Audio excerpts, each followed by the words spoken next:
Diálogos na USP. Os temas da atualidade. A apresentação: Marcelo Hollenberg.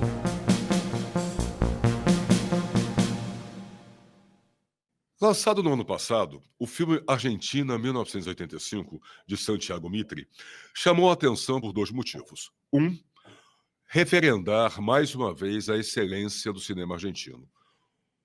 O outro é ainda mais substantivo. O filme recria momentos decisivos da história do nosso país vizinho. O julgamento das juntas militares que governaram a Argentina entre 1976 e 1983. Foi o primeiro julgamento do mundo por um tribunal civil contra os comandantes militares que estiveram no poder durante a ditadura recente na Argentina. O julgamento contou com 530 horas de depoimentos e condenou à prisão perpétua os comandantes Jorge Rafael Videla e Emílio Maceira, além de condenar a 17 anos de prisão o general Eduardo Viola. À frente do caso estava o promotor Julio César Estraceira, vivido no filme por Ricardo Darín, auxiliado pelo jovem promotor adjunto Luiz Moreno Ocampo, vivido por Peter Lazarim.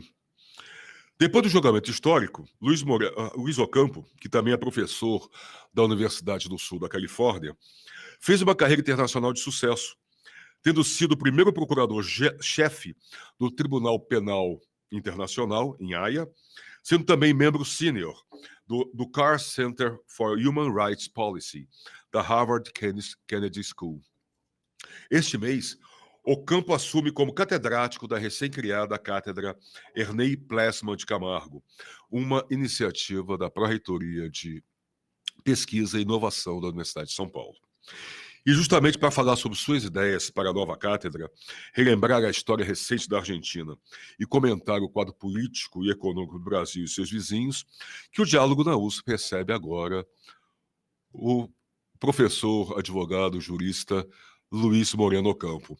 Dom Luiz, bom dia, muito obrigado pela sua presença. Eu queria, antes de mais nada, começar perguntando quais são suas ideias para a nova cátedra, como colocar a sua experiência em prol dela e da universidade. A mí me parece fundamental que la Universidad de San Pablo proponga discutir ideas mundiales. La gente, los que vivimos en el sur, normalmente percibimos el orden mundial como imperialismo, ¿no? El norte controla al sur. Pero entonces el sur no propone ideas distintas de cómo organizar un mundo conectado, ¿no? Vivimos, tú vas a poner este programa en YouTube y lo pueden ver personas en China.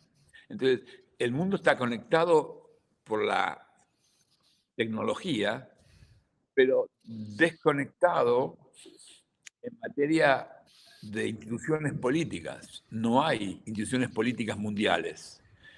Y eso hace que entonces los problemas entre las comunidades políticas se siguen resolviendo con guerra.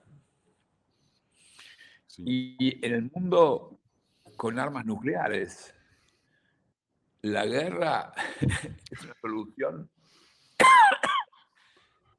suicida. La guerra es un suicidio. No sé si tú conoces, hay un juego que se llama Fortnite, sí, que es un juego muy popular, donde el ganador mata a todos los demás y se queda solo. Entonces, básicamente, la idea de la guerra en el siglo XXI es un destino de Fortnite. El mundo va a ganar uno, sí, pero el que quede va a quedarse solo. Entonces, me parece justamente,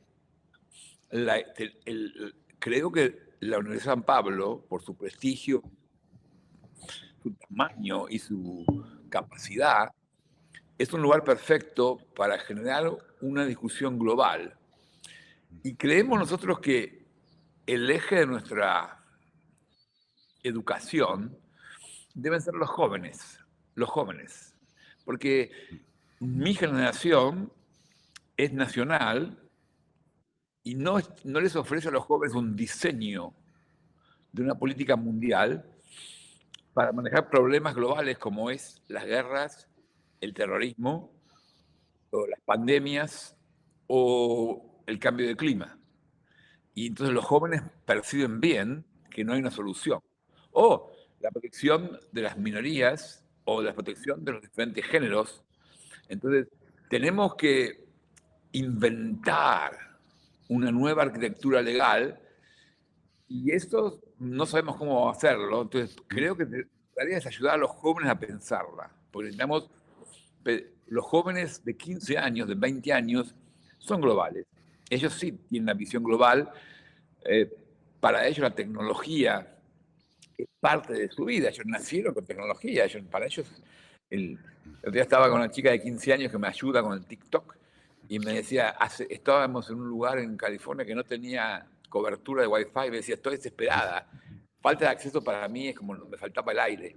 Entonces, los jóvenes de hoy han nacido con alta tecnología y tenemos que ver cómo ayudarlos a ellos a entender cómo el hombre manejaba conflictos del siglo hasta ahora y que ellos se definen cómo van a manejar los conflictos del futuro, pero tienen que entenderlo, tienen que aprenderlo. Creo que tenemos que ayudarlos a aprender. Entonces, el objetivo de la cátedra es ese, intentar hacer un enfoque multidisciplinario para ayudar a los jóvenes a diseñar un nuevo orden mundial. O senhor falou, Dom Luiz, em uma discussão global. Como trazer esse jovem também, o jovem estudante, o jovem dessa nova geração tecnológica, para essa discussão global também? É um papel da universidade atrair esse jovem para essa discussão? Bueno, vamos a tener en la cátedra, vamos a tener un grupo de asesoramiento de estudiantes.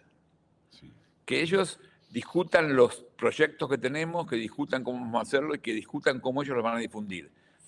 Estudiantes de la Universidad de San Paulo y de otras universidades, de entre 20 y 30 años. Pero también vamos a tener un segundo grupo de estudiantes de 15 años. Sí.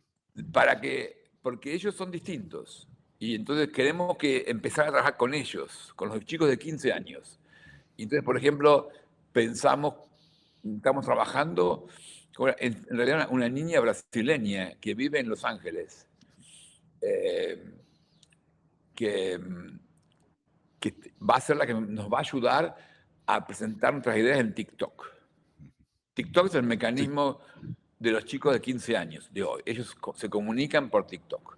Entonces, con eso estamos viendo cómo las ideas que discutimos se plasman en TikTok y generan discusiones en TikTok.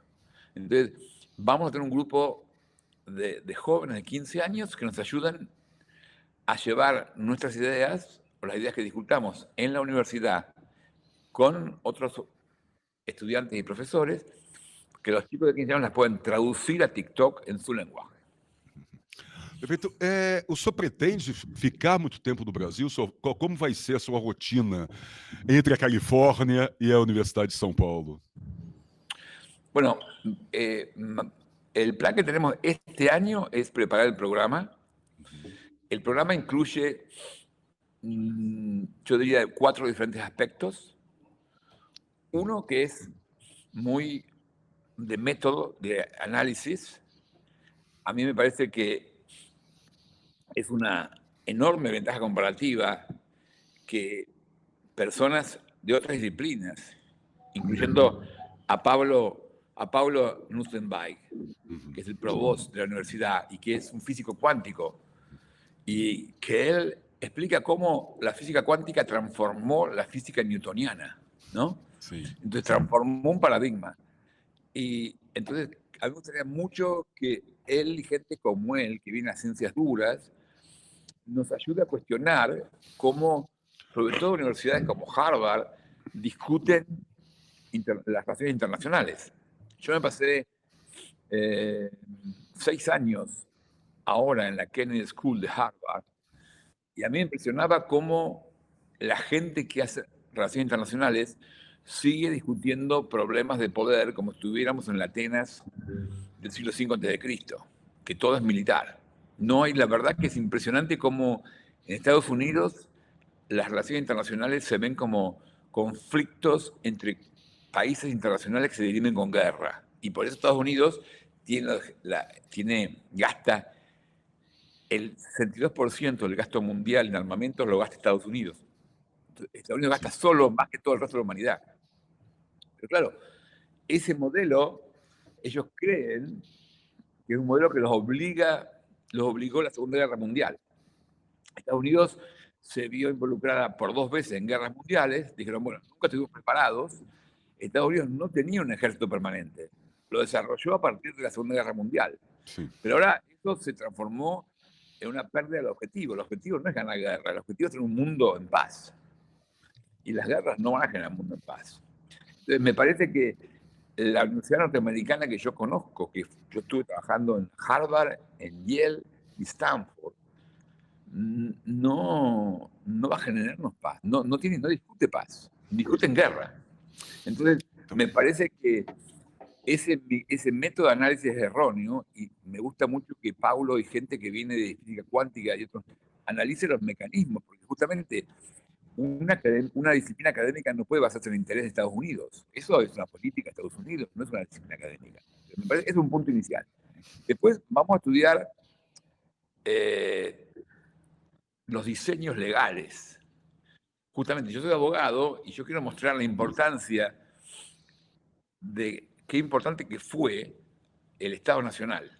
De hecho, Steven Pinker, que es un profesor de Harvard, de psicología, estudió 5.000 años de violencia en el mundo y mostró que el mecanismo más importante para proteger la vida se llama Estado Nacional. Lo que pasa es que el Estado Nacional, al mismo tiempo que protege la vida internamente, no te matan. El ejemplo de eso, por ejemplo, el caso de George Floyd, el americano-africano que fue muerto por un policía, el policía se transformó en un criminal. Sí. Entonces, no puede pasar que un sospechoso en Estados Unidos sea asesinado. Entonces, ese modelo de Estado Nacional protege internamente, pero también produce las guerras. Entonces tenemos que ahora superar el Estado Nacional. Y eso es lo que yo quiero plantear. Y mi trabajo como fiscal de la Corte Penal Internacional me ayudó a ver eso, cómo los diseños legales son invisibles, pero son una cuestión de vida o muerte. La arquitectura legal es invisible, pero es una cuestión de vida o muerte. Y entonces queremos plantear eso a través de casos de estudio. Queremos hacer casos de estudio. Yo tengo un libro entero escrito sobre estos temas, donde narro mi experiencia de 9 años en la Corte Penal Internacional, pero ahora, por ejemplo, ahora estoy metido en el caso armenio. Entonces podemos también discutir el caso armenio, o podemos discutir ahora el caso de Gaza, lo que pasa hoy en Gaza, Israel. Entonces, yo quiero traer al debate académico de un punto de vista de cómo solucionamos la violencia, problemas actuales. Entonces, me parece que eso va a ser una beta de seminarios, posiblemente. La idea que tenemos es dar unos seminarios donde yo voy a estar presente una semana por mes, y las otras semanas lo vamos a dar por Zoom, como estamos haciendo esto ahora. Y tenemos también, en esa beta, queremos trabajar casos de estudio, por ejemplo, analizar la relación entre el 6 de enero del 21 en Washington y el 8 de enero del 23 en Brasilia, que son fenómenos muy parecidos con actores comunes. Entonces, ahí tenemos una cosa interesante. Tenemos grupos políticos norteamericanos que se metieron a hacer política en Brasil. Y normalmente las relaciones internacionales se perciben como relaciones entre estados. Entonces la gente que hace relaciones internacionales no analiza ese problema. Y como no se visualizan los crímenes, no se analiza como un crimen, y además las policías, tanto la americana como la brasileña, no investigan afuera, investigan dentro del Estado. Entonces, las relaciones y los crímenes cometidos en conjunto entre gente en Estados Unidos y en Brasil escapan a la investigación académica y a la investigación policial. Y vamos a poner un foco en eso. Vamos a estudiar también el rol de los países del sur en conflictos globales, tomando el caso de Ucrania y viendo qué pasó con las intervenciones de los países africanos, con la intervención del propio presidente Lula en el intento de mediar, y cuál es el rol de los demás países en estos temas. esos son los temas que estamos pensando para mostrar los diseños internacionales. Y un tema muy importante Sim. es el tema del crimen organizado. Sim, El isso é crimen organizado, importantíssimo. Né? el crimen organizado en nuestra región es la forma de violencia del siglo XXI. En nuestra región, salvo Colombia, no hay movimientos guerrilleros con ideologías, pero lo que hay es crimen organizado. Y no estamos estudiando las conexiones entre el crimen organizado de Colombia, el crimen organizado de Brasil, el crimen organizado de Argentina o de México. Entonces, tenemos un crimen organizado conectado internacionalmente que enfrenta a policías nacionales. Y eso es un tema que me parece que hay que poner sobre la mesa y estudiar. Entonces, esos son los temas de mi especialidad que yo quiero llevar. Y también quiero ver cómo esos temas, por eso me gusta mucho estar en una universidad de la dimensión de Sao Paulo, porque yo quiero también ver la gente que hace cambio de clima, cómo analiza, cómo incorpora a sus temas el estudio de los diseños legales. Justamente los estados, y es clásico eso, los estados firman acuerdos internacionales, pero después cada uno lo cumple como quiere. Dom Luiz, não, Sim. perdão. Pode continuar, por favor. Queria só lhe fazer Não, uma pergunta nesse sentido. Dale, haz una pregunta. Haz la pregunta. Não, diga-me, porque a universidade é o fórum preferencial para essa discussão, as universidades, não? Dentro desse momento, discutir governança mundial, discutir, como o senhor colocou, discutir paz e não guerra, não é? E vimos na época da pandemia, como as universidades foram importantes, a Universidade de São Paulo, importante na divulgação e nas pesquisas para combater a pandemia, com relação ao aquecimento global. Mas a discussão a pergunta que eu faço ao senhor: como levar essa discussão, essas ideias de dentro da universidade para a sociedade? Como expandi-la? Bueno, muy buena, porque justamente una segunda dimensión o tercera dimensión, tenemos el método, los temas de diseños legales, y un tema es la comunicación. Justamente, yo actualmente estoy trabajando en la Escuela de Cine de la Universidad del Sur de California, que es una escuela de cine, es la Escuela de Cine de Hollywood, es la Escuela de Cine mejor del mundo. Y ahí, por ejemplo, estamos ahora dando un curso sobre 6 películas de Steven Spielberg, sobre crímenes, sobre guerra, justicia y crímenes. Y entonces hacemos unas reuniones donde mostramos la película, invitamos al guionista de la película a que nos explique sus visiones. Por ejemplo, mostramos la primera película fue Salvando al Soldado Ryan. Entonces, estábamos con el guionista y le preguntábamos, bueno, en los primeros 20 minutos de Salvando al Soldado Ryan son brutales, no se pueden ver. Sí. Es una película contra la guerra, pero después es una película que muestra a Estados Unidos preocupado por la gente de su país, por proteger a la familia Ryan. También es un país que lucha contra el régimen nazi. Y ahí uno dice, bueno, la guerra no está mal. Entonces, yo le decía al guionista, ¿esta es una película contra la guerra o a favor de la guerra? Y él me decía, bueno, esto es arte. Lo que muestra la tensión. La tensión de ustedes, analistas, es distinguir entre las tensiones que presentamos, pero presentamos la tensión.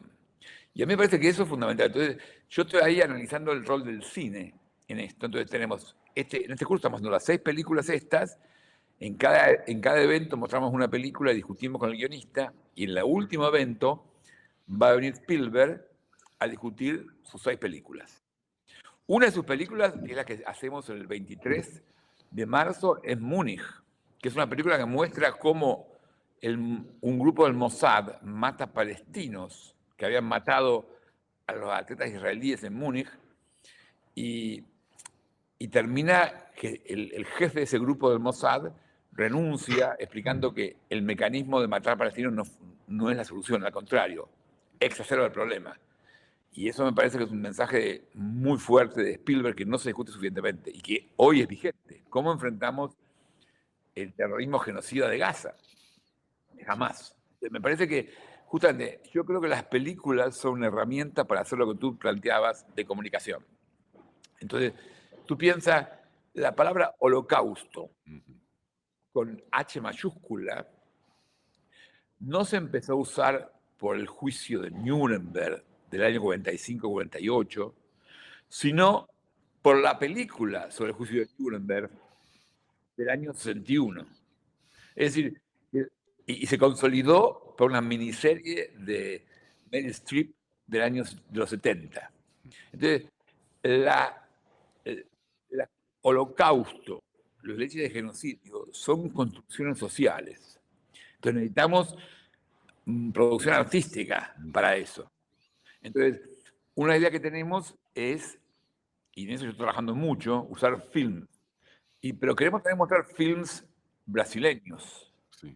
Ahí Brasil tiene un productor, joven productor de Sao Paulo, Daniel Dreyfus, que ahora se ganó el premio Oscar por Nada Nuevo en el Frente, una película alemana que compitió y ganó el Oscar como película internacional. Pero su primera película fue El No, en Chile, para terminar con el Pinochet.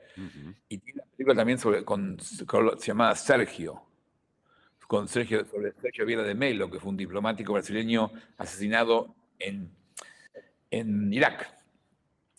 Que Wagner Moura fue el protagonista. Wagner también, estuvimos charlando con Wagner en Los Ángeles, él también tiene una película de él, así que queremos hacer un ciclo con películas brasileñas y quizás alguna argentina sobre estos temas, los temas de violencia desde Brasil y cómo los filmmakers brasileños y latinoamericanos pueden tener visiones distintas, incluyendo la película argentina de 1985 que se hizo sobre nuestro juicio de las juntas.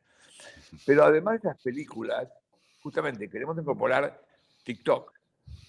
Y por eso yo tengo... Sim, vai que también expandido. es una chica brasileña, ¿no? Es gracioso. Yo estaba trabajando en el tema del genocidio armenio y pensando en el curso de Sao Paulo, y hace 3 semanas voy a una fiesta de una amiga mía brasileña en Los Ángeles y conozco a una niña de 15 años y yo le pregunto, ¿y vos qué pensás hacer cuando seas grande? Yo quiero cambiar el mundo, me dice. Yo quiero cambiar el mundo. Muy bien, ¿y cómo lo vas a cambiar? Yo quiero estudiar ley internacional, quiero estudiar. Ah, qué bien. Y me contó entonces que estaba trabajando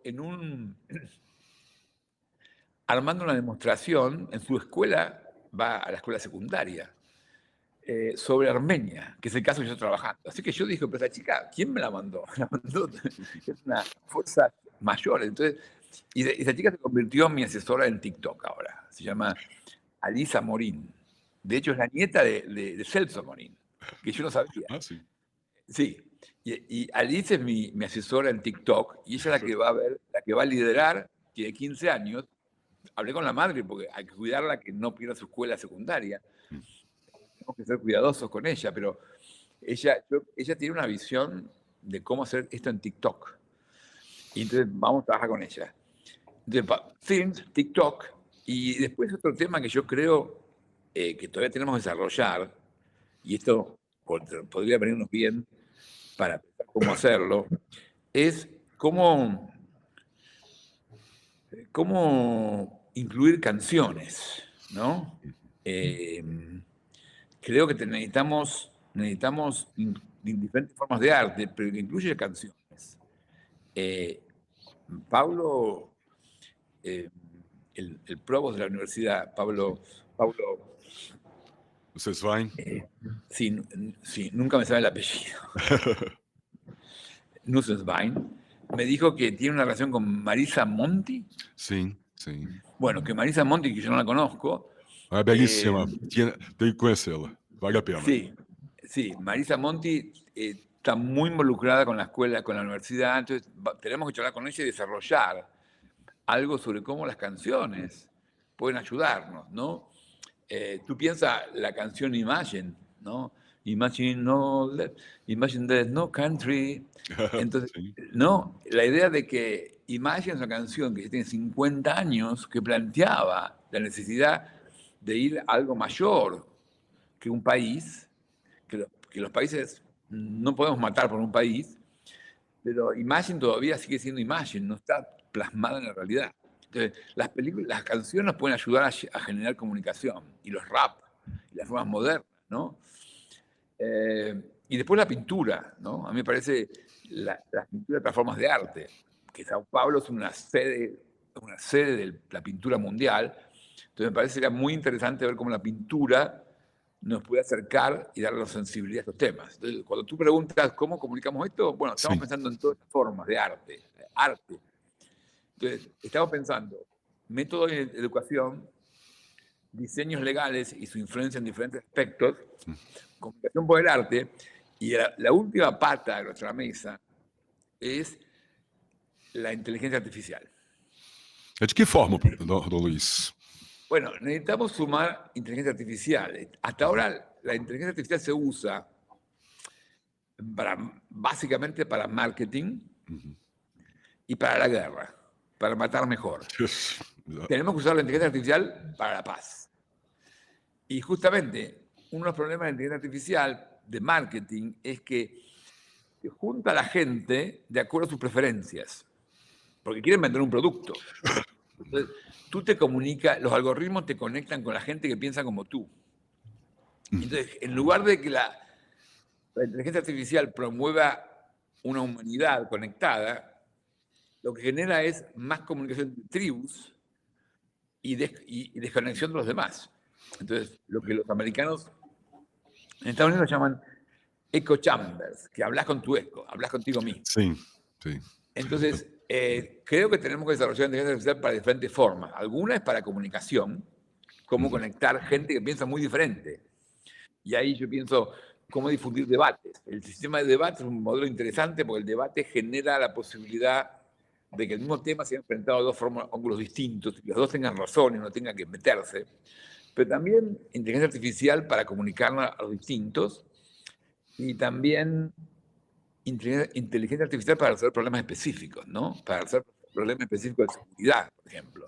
Entonces, de nuevo, yo no soy un experto en inteligencia artificial, y lo que quisiera es ver cómo la universidad nos permite proponer a la gente que estudia inteligencia artificial y a las compañías involucradas que empezamos a discutir, bueno, cómo generar un campo de investigación y de negocios basado en promover la paz, no la guerra, y no la venta de productos.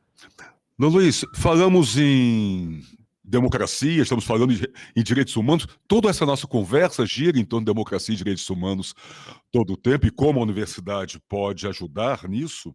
Mas eu queria ir um pouquinho mais além e falar, obviamente, do papel que o senhor desempenhou do começo da democracia, da redemocratização argentina. O senhor mencionou agora o filme Argentina, 1985, o julgamento das juntas, né, que levou à prisão ditadores militares da última ditadura militar argentina. O senhor considera que esse julgamento levado adiante pelo promotor Estraceira, Júlio César Estraceira, e o senhor como promotor assistente, em 85, podemos chamar que foi uma ousadia necessária para a Argentina ficar em paz consigo mesma? Bueno, el juicio de la Junta fue la pieza más visible de un proceso político que empezó con el debate electoral del año 83. Lo interesante es que durante la campaña electoral del año 83, uno de los candidatos, Raúl Alfonsín, propuso investigar a los generales en un país que tenía golpes de Estado del año 1930. Tú piensas, la Argentina, ningún gobierno democrático había terminado su mandato después de 1930. Entonces, Alfonsín propuso una cosa revolucionaria, que es investigar a los militares del pasado. En aquella época, el modelo de la transición democrática era el modelo que hizo Brasil, que era el modelo español, que era respetar al pasado, no molestar a los antiguos dictadores, no despertar al león para evitar un conflicto. Y Argentina en 1983, con todavía dictaduras en toda América Latina, Sim. planteó una alternativa distinta. Alfonsín propuso investigar a los militares y juzgarlos. Y por eso recibió el apoyo del 52% de la gente. Él ganó con el 52% de los votos. Y era un partido minoritario el Partido Radical. De pronto se convirtió en mayoritario con el 52% de los votos. Y Alfonsín inmediatamente, su primer decreto fue pedir el enjuiciamiento de los comandantes militares y de las guerrillas. Porque Alfonsín proponía, somos una comunidad, la violencia no se puede aceptar como fórmula política.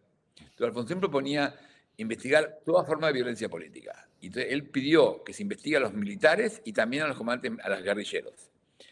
Y mandó una ley al Congreso para que se declare nula una amnistía que habían adoptado los militares y formó una de las primeras comisiones de la verdad.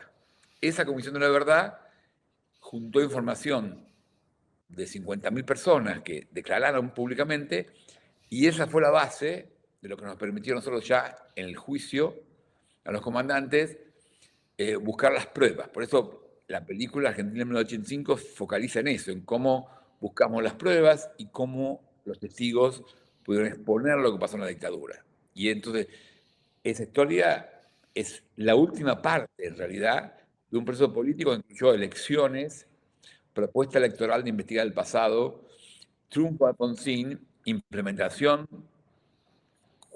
una comisión de la verdad y luego juicio.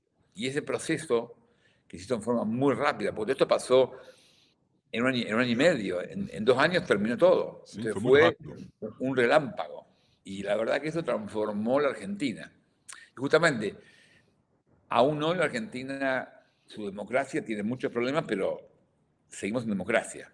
Entonces me parece que eso es una cosa que yo vi muy importante y por eso cuando a mí me ofrecieron ser fiscal de la Corte Penal Internacional, me pareció que era posible llevar ese impacto a nivel mundial. Pero lo que pasó fue que a nivel mundial no había ese proceso político que había habido en Argentina, donde todos los factores políticos se pusieron de acuerdo en no haber más dictaduras. En cambio, a nivel mundial todavía ese proceso político no se ha logrado. Igual, la Corte Penal Internacional se transformó en una realidad, existe hoy, ¿no? Entonces, eso es muy importante, pero todavía es un proceso que hay que seguir adelante. Por eso, la idea de dar esta cátedra en la USP me parece fundamental para avanzar en essa transformação que o mundo necessita. O senhor era muito jovem, Dom Luiz, na época do julgamento das juntas, né? O julgamento das juntas, o senhor era jovem. O senhor chegou a temer pela sua vida, pela sua segurança ou de sua família nessa época? O senhor recebeu ameaças? Bueno,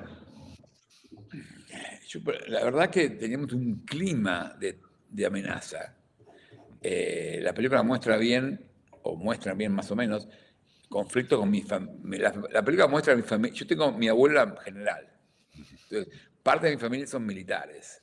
Y un tío mío, que no está bien reflejado en la película, pero él, mi tío, era coronel, un coronel viejo, no estuvo en la dictadura, pero tú piensas, mi abuelo tiene un campo, una fazenda, que el ejército lo expropió y no le pagó nada.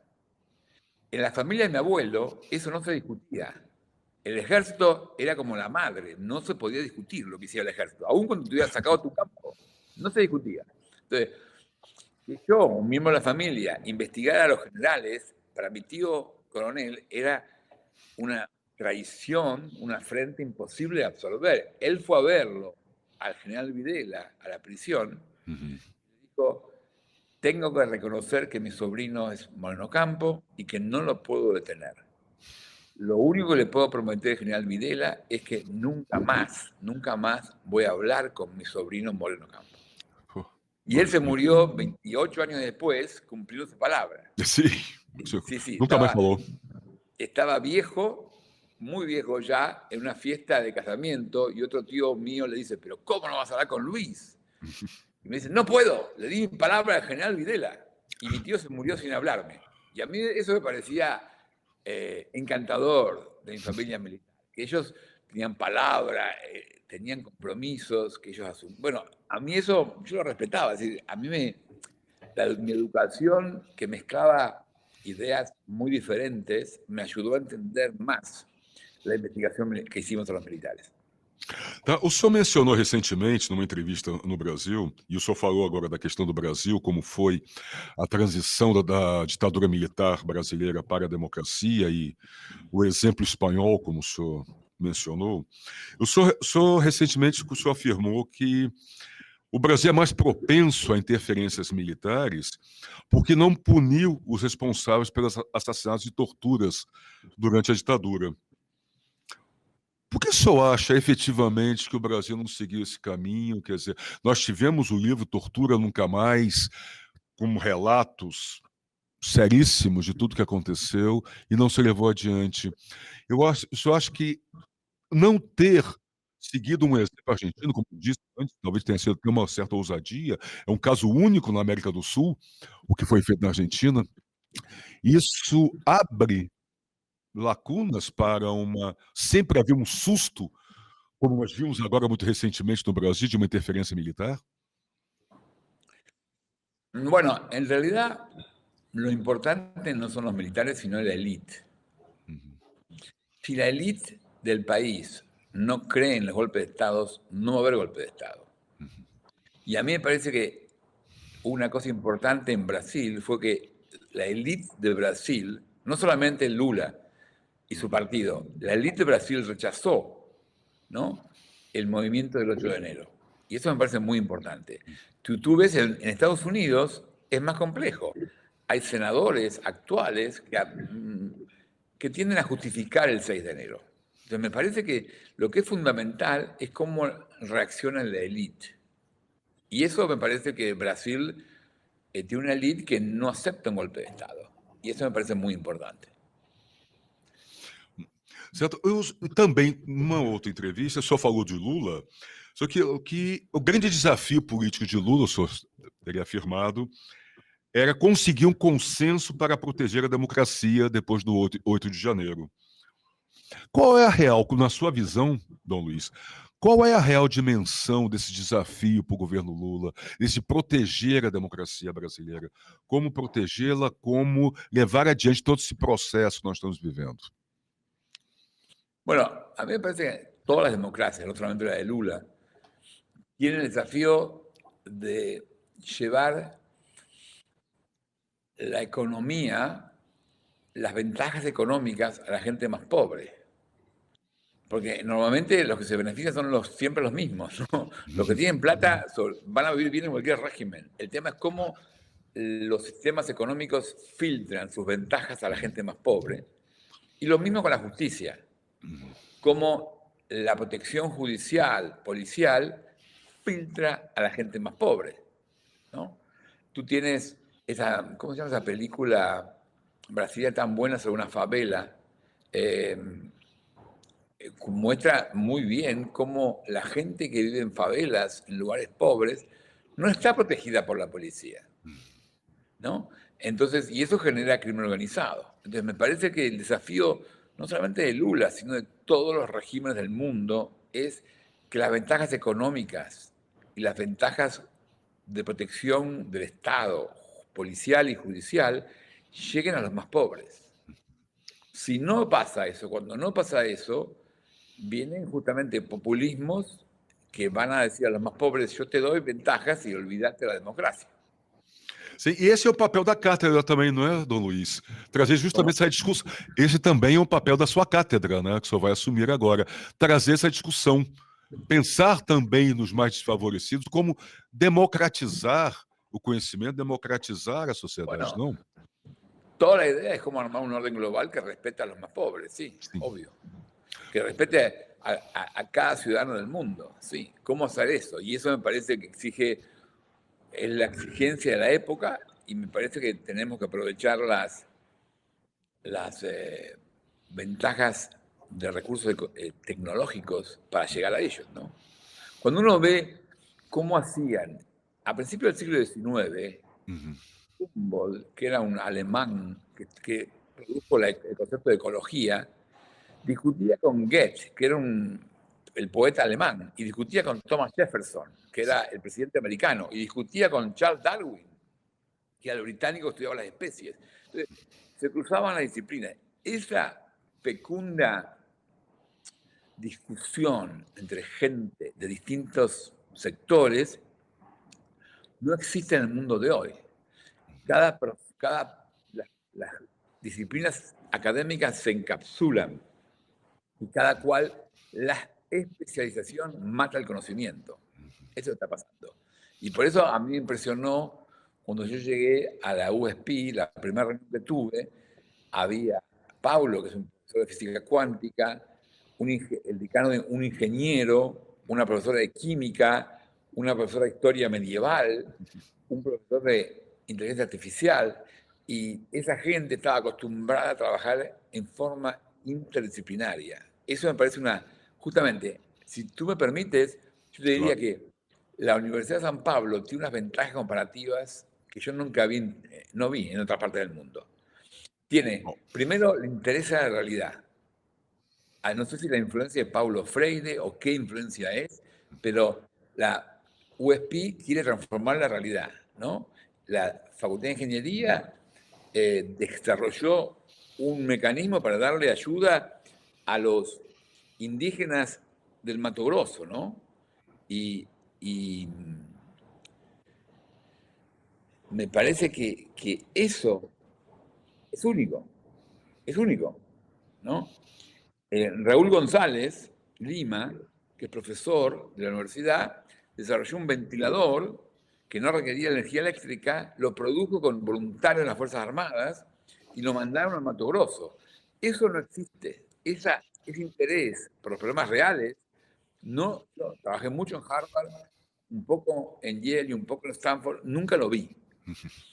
Y después tiene interés en la realidad, interés en el trabajo interdisciplinario, y también tiene interés, y eso lo demuestra la invitación que me cursan a mí, y también a otra gente. Yo la semana pasada estuve en Sao Paulo y estaba Susana Malcorra, que es una argentina muy interesante, que trabajó en el sector privado, en el sector público, nacional e internacional, fue ministra de Relaciones Exteriores, fue subsecretaria de Naciones Unidas, estuvo a cargo de los programas de alimentación. Entonces, es una mujer con una experiencia única, y yo le decía, ¿cómo es que tú y yo nos encontramos acá en Sao Paulo y no en una universidad argentina? Que no nos han invitado. Entonces, Sao Paulo atrae gente, como Susana Malcorra, como yo mismo, que no pertenecemos a la universidad. Y Pablo me explicaba, queremos traer gente que piensa distinta porque nos permite renovarnos. Entonces, Sao Paulo es una universidad única en su interdisciplina, en su intento de transformar la realidad y en su deseo de innovación. Y por eso me parece un privilegio recibir uma proposta de trabalhar com vocês. É um privilégio para nós outros. É um privilégio para nós ter o senhor conosco. Mas eu queria fazer quase uma última pergunta, já vamos caminhar para finalizar daqui a pouco, mas eu queria fazer uma pergunta sobre o seu país. Eu sei que o senhor está distante, está morando na Califórnia, mas o senhor deve ter um olhar ainda atento sobre as eleições presidenciais que vão ocorrer daqui a pouco na Argentina. Como o senhor vê, Dom Luiz, a ascensão de um candidato de extrema-direita como Javier Milei, com suas ideias que muitos consideram estapafúrdias ou impossíveis serem colocadas na prática? O que isso representa para a Argentina, pode representar, no momento em que o país está tão conturbado, crise econômica, crise política, crise social? O que isso põe em risco ou não a democracia argentina? Bueno, la verdad que yo no vivo en Argentina, así que me cuesta mucho entender bien qué pasa, pero supongo, mira, yo ayer estuve en un acto de homenaje a los 40 años de democracia, ¿no? Y recordaba, es un documental que muestra a Raúl Alfonsín y su propuesta de una democracia para todos. Y en todo caso, 40 años después, no hemos avanzado mucho en esto que yo decía, que filtre la ganancia económica y la protección de seguridad a la gente más pobre. Y eso creo que es lo que hace que entonces haya posibilidad de que personas que vienen rompen el régimen no funciona, hay que inventar una cosa nueva. Entonces, bueno, me parece que una responsabilidad enorme es de los que hasta ahora manejaron el sistema democrático. ¿Por qué no hicieron algo mejor? ¿Qué pasó? ¿Qué nos pasó? Pero de todos modos, me parece que el mundo está cambiando a una velocidad muy alta y tenemos que ayudar a los políticos a dar herramientas distintas. Por eso creo que la inteligencia artificial es muy importante para manejar problemas. Así que me parece que mi propuesta, más que ver quién gana la elección, es cómo ayudamos a los candidatos que sean elegidos a generar gestiones mejores. Porque el candidato elegido va a ser el presidente, después hay gobernador. Es un país federal la Argentina. Sim.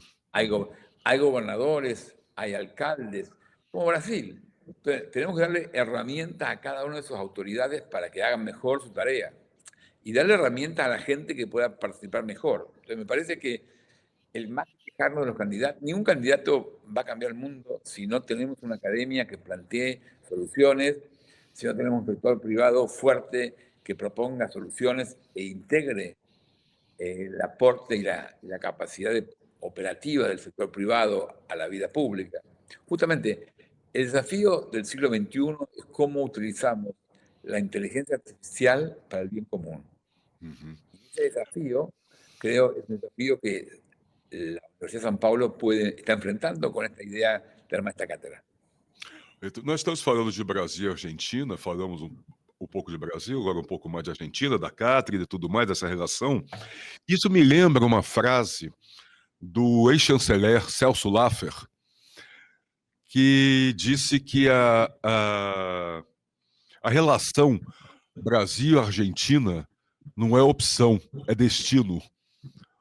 O que o senhor acha disso, Dom Luiz? É um destino essa nossa relação dos dois países e dos dois povos? La verdad que yo los últimos 20 años no trabajé para Argentina, trabajé para la comunidad internacional. Para o mundo, né, Entonces, Dom Luiz? para mí, conozco Argentina bien y muy poco Brasil, pero me parece que la posibilidad de integrarnos, conocimiento y operación, nos debería ayudar mucho en la región. Me parece que es muy importante que la región se mantenga sin guerras. Latinoamérica es una región sin guerras hoy. Y eso es fundamental. Y tenemos que evitar que las tensiones en Ucrania o en Asia se nos metan en la región. La región tiene que poner sin guerra, la región tiene que enfrentar el desafío del crimen organizado, y la región tiene que enfrentar su integración para el desarrollo económico. Esas son las tareas por delante. Y creo que este esfuerzo con la Universidad de São Paulo puede servir mucho para eso. Perfeito. Bom, Dom Luiz, nós estamos chegando ao final da nossa conversa e eu queria agradecer muitíssimo mais uma vez ao senhor pela sua disponibilidade desde aí da Califórnia, poder conversar conosco e desejar muito sucesso para o senhor agora à frente da cátedra. Antes de mais nada, acho que vai ser, acho não, com certeza, vai ser importantíssimo ter justamente o senhor como primeiro catedrático dessa cátedra Ernei Plessman de Camargo. Sucesso para o senhor, Dom Luiz, e espero que o senhor possa levar adiante, trazer muito da sua experiência para nós e que as discussões sejam bem frutíferas para todos nós. Bueno, muchas gracias. A mí me gustaría aprovechar este espacio Claro. para invitar a los profesores y a los estudiantes de la Universidad de São Paulo que se integren al esfuerzo, que nos transmitan sus ideas, que nos digan, miren, yo hago esto, yo quiero participar en esto, yo quisiera que usted enfatice este aspecto. Me parece que eso sería muy interesante, abrir un diálogo para que el esfuerzo sea un esfuerzo común. Digamos, mi tarea es simplemente llevar algunos temas a la comunidad de la Universidad de São Paulo y ver cómo que la comunidad de Sao Paulo se movilice y movilice el mundo. Así que básicamente esta entrevista, que es la primera que yo hago con la universidad, espero que no sea la última, sería una oportunidad para invitar a los estudiantes y a los profesores y a la comunidad de la Universidad de Sao Paulo a que trabajemos juntos, a que nos sugieran ideas, a que nos modifiquen lo que proponemos y que nos ayuden a ver si podemos desarrollar un movimiento mundial para generar un orden mejor en el mundo en que vivimos.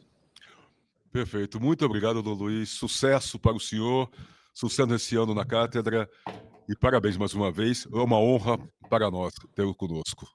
Muchas gracias por esta posibilidad. Obrigado. Nos seguimos viendo. Com certeza. Diálogos na USP. Os temas da atualidade. A apresentação: Marcelo Hollenberg.